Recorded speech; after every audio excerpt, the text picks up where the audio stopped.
Greetings, Mr. Melville, and any other person that decides to watch this. So this is my parabola project.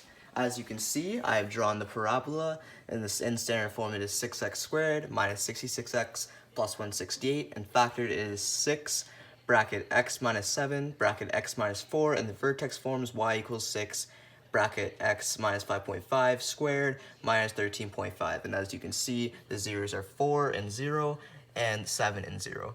And also the vertex is 55.13.5.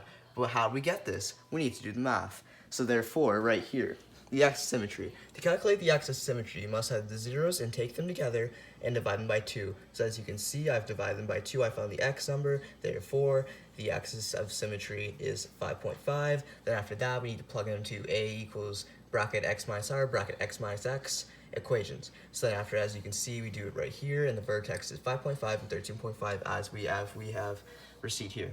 Now factoring. As you can see, there's a greatest common factor, which is 6, and we can divide everything by 6. And then after that, we're left with this. And then minus 7 minus 4 fits into the m of 28 and fits into the a of 11x.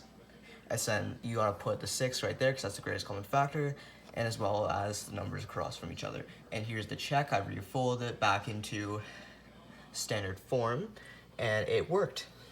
And then after that, I need to do it in vertex form. So the equation for vertex form is y equals a bracket x minus h squared plus k. To get this equation in vertex form, you must sub in the x coordinate into h and the y coordinate into k. And the vertex form would be y equals 6 bracket x minus 5.5 squared plus 13.5. And a scenario for my parabola is I throw a ball from a roof that is 13.5 meters high. The ball is the ground 1.5 meters in front of me and bounces back up at 1.5 meters farther, and at the same time reaches the height where I once threw it.